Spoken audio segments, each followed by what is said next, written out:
about curriculum for the gifted learner in your homeschool.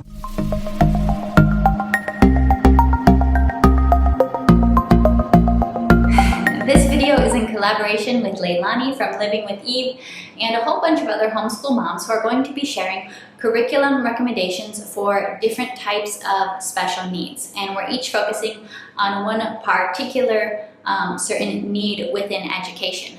My video is going to be talking about curriculum suggestions and tips for implementing curriculum with your gifted learner. Now, I will say I am not coming to this from the most scientific perspective ever. If you want super scientific perspectives, probably don't just be like going on YouTube homeschool mom channels.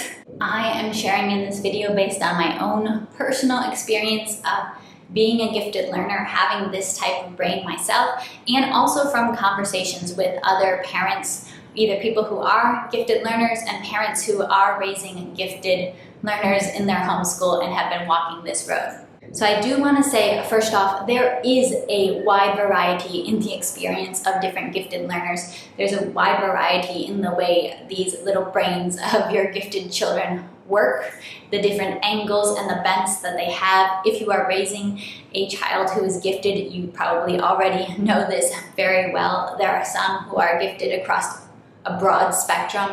There are some who have specific areas. We have 2 e-learners. So there is obviously a wide variety. Nothing I say is going to apply to every single person, but I still hope that this is going to be helpful. And if you have suggestions on curriculums that you have found to be really a big hit with your gifted learner, if you have suggestions on strategies that you use in implementing curriculums, go ahead and leave them in the comments below. I want the comment section to be a rich resource for other homeschool parents. So leave those comments, but also I hope that you enjoy this video and find it very helpful.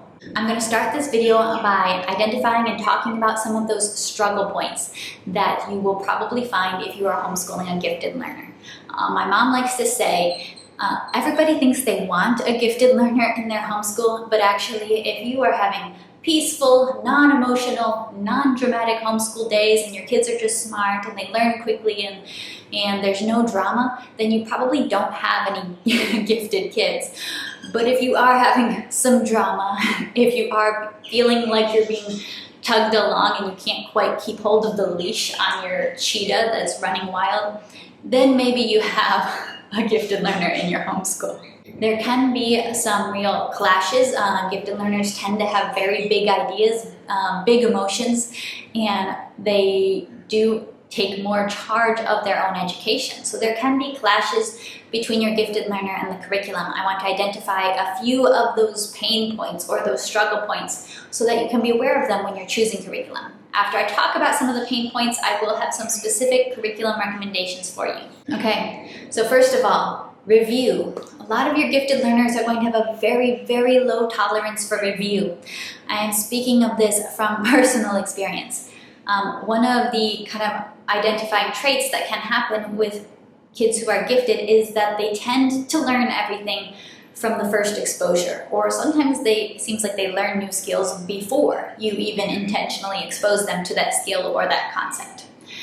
So these minds are learning and mastering things on first exposure, whereas most well-written curriculum incorporates a good lot of review, because normally you need to a child needs to review a concept in many different ways in order to master it. But meanwhile, you have your gifted learner who is kicking and biting tooth and nail over doing review because they don't want to review, they just want to move on.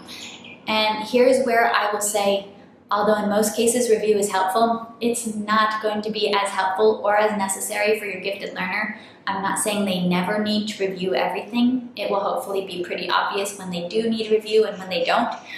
It's possible that they might need a little more review than they think they do. It's possible.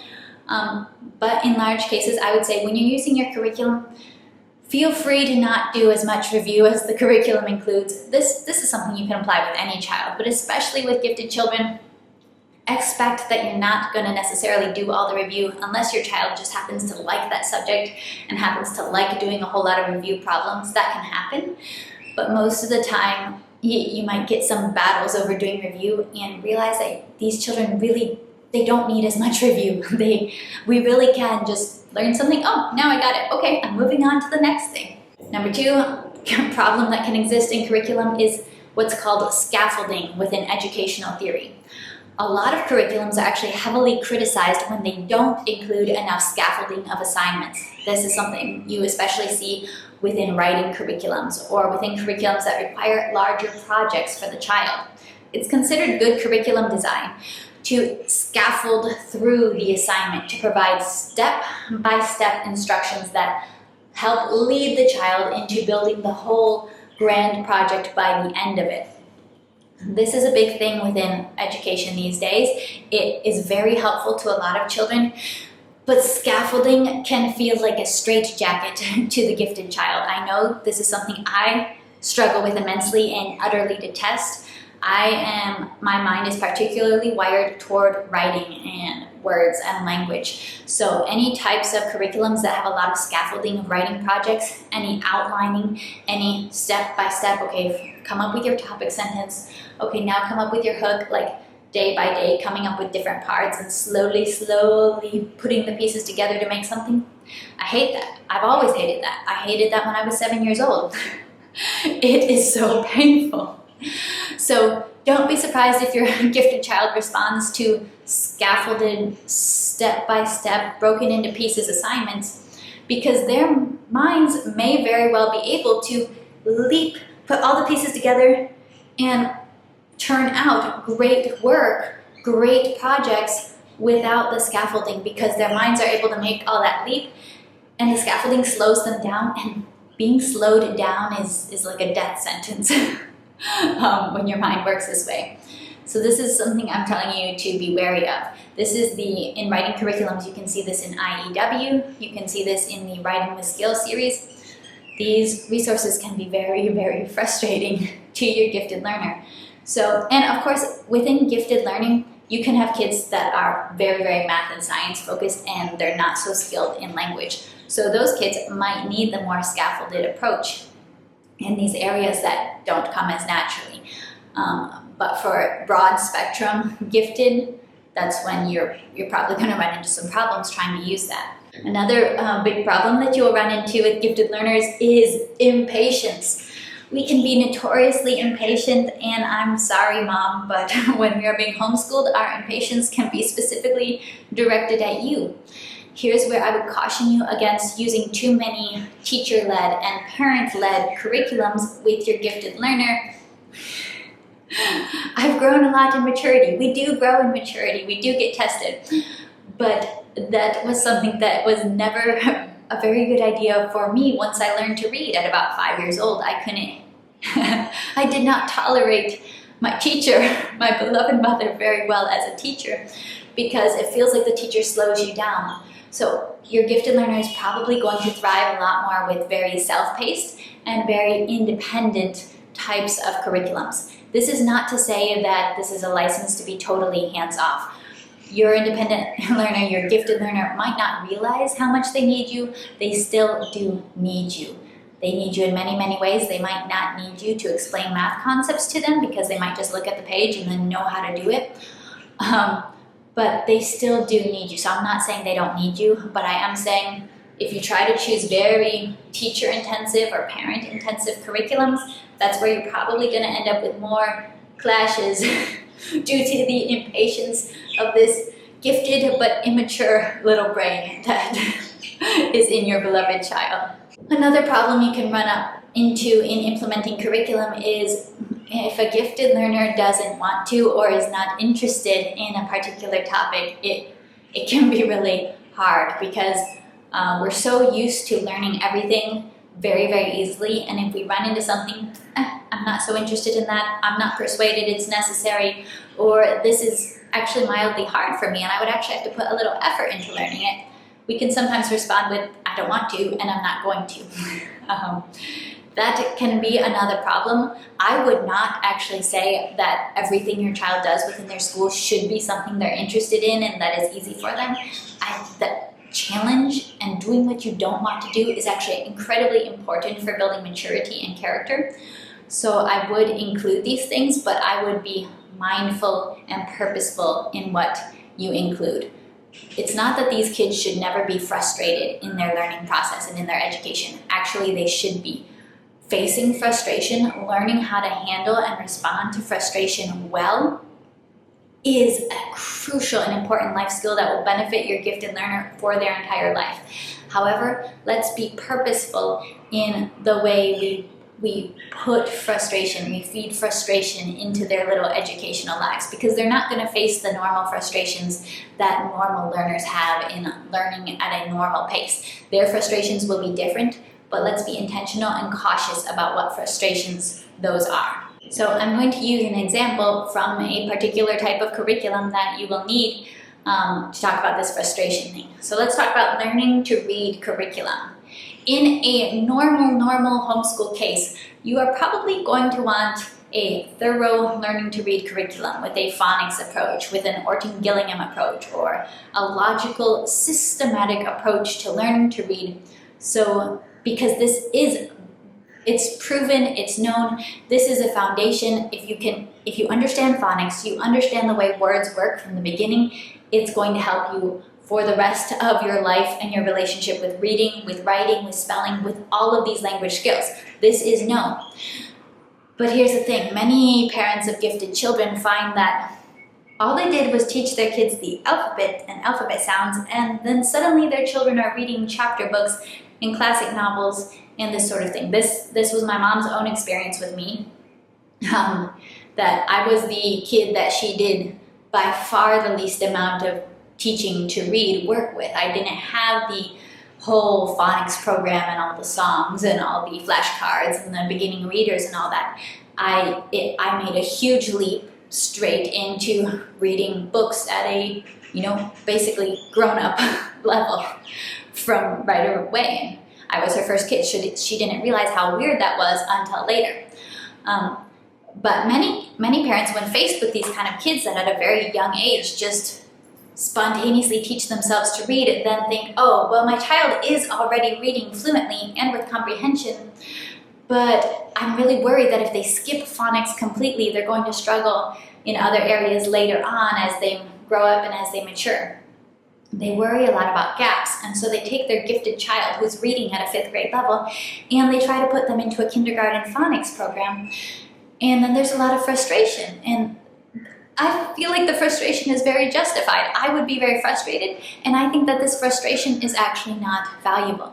I find that many parents are very worried about educational gaps with their gifted children. Here's where I would say, don't worry about gaps. By and large, with these kind of minds, if we come to a gap, we will happily leap over the gap. We will make all the connections necessary. We will figure it out. That's how we work. Gaps are not a problem. Now, if you come to a specific gap for your specific child and it's a known gap, then yes, I would address that gap in knowledge. When it's known, when it is something that doesn't come naturally to them, when it's something they do have to work on, yes, address that.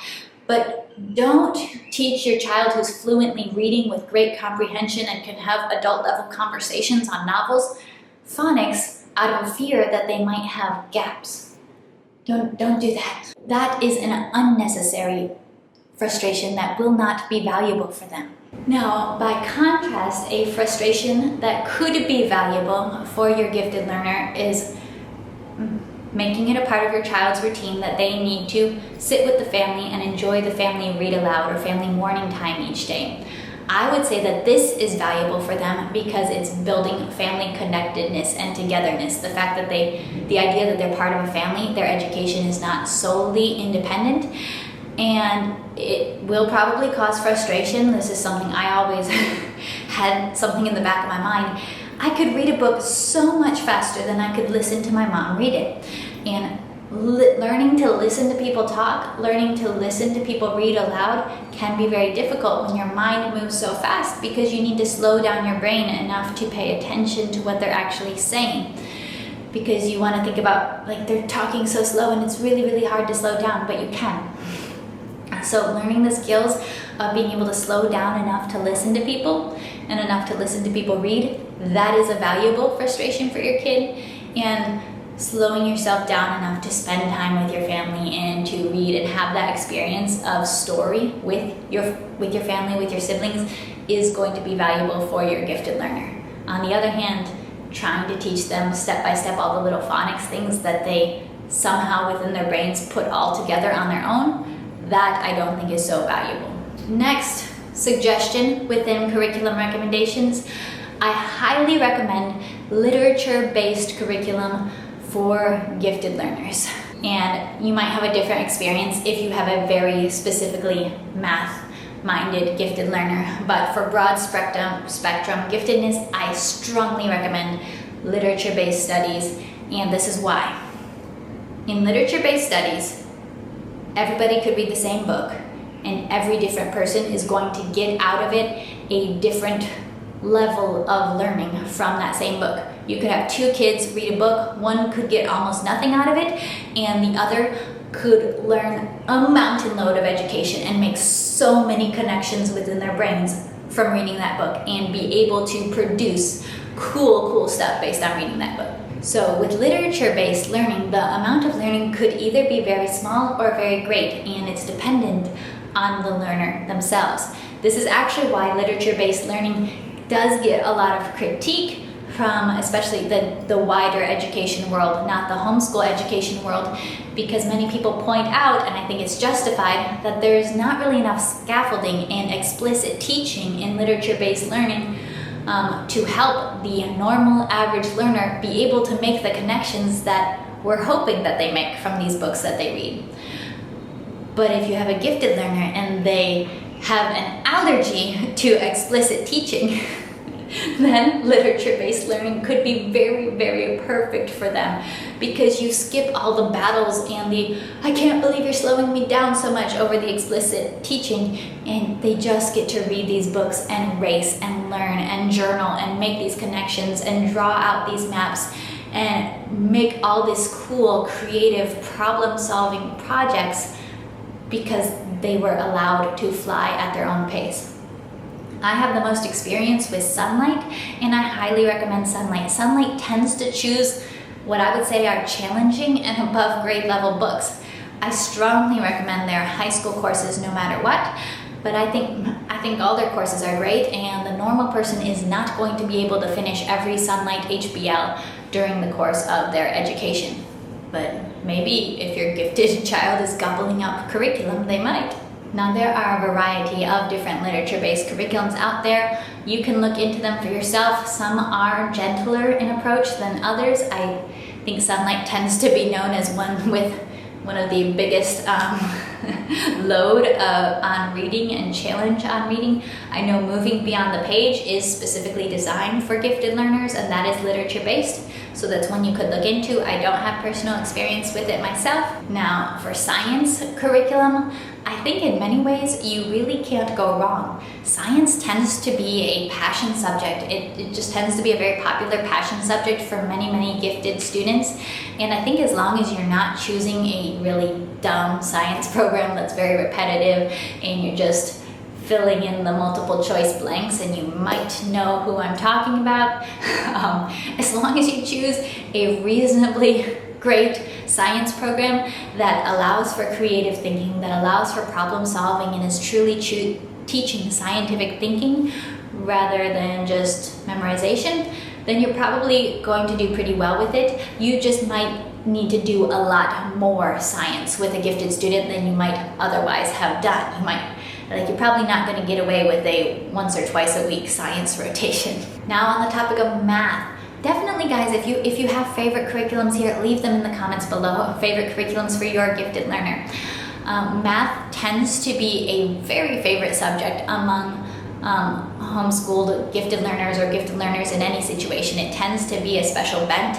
My own bent is much more generalized. I have the ability to learn very quickly, and I remember what I learned. My interests are more aligned with language, not so much math. Although in the second round of learning math with my children, I am finding a new passion for it. I think sometimes the resources we had back in the 90s just weren't that great. But you guys do not suffer from that. There are many curriculums recommended for gifted math students.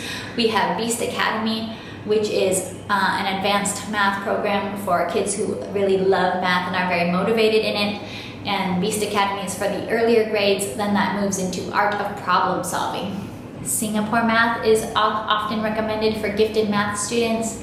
And this is a non-traditional response, but someone actually told me that they're really successfully using MathUC with their gifted math student, and they like it a lot. They're not using every page of this. They're able to skip happily past lots and lots of pages of review and just move on and test out of different skills and move through it very quickly without worrying when they skip lesson pages that they're going to be missing any gaps, because in MathUC it's just really, really consistent from one concept that builds upon each other to the next.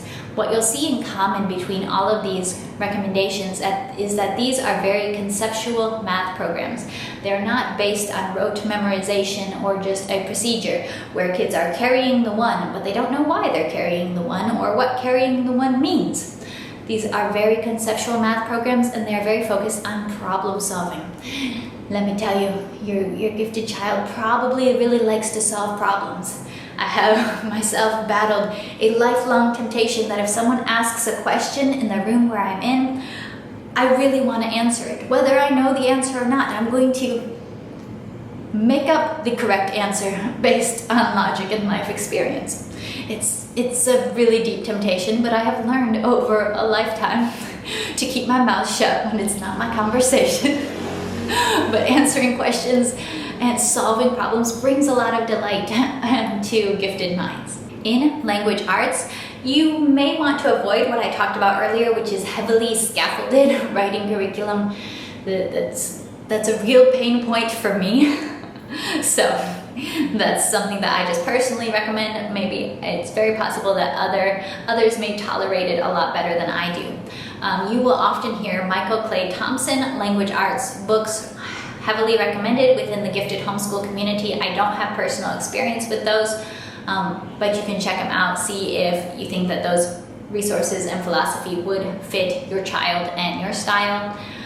In general, yes, probably avoid the types of curriculums where you're spending 20 lessons memorizing what a noun is, because your child got what a noun is on the first lesson, and they were able to identify any and all types of nouns and know which nouns were supposed to be capitalized and which weren't by the second lesson, and they learned all the rest of the grammar they needed to in a couple weeks.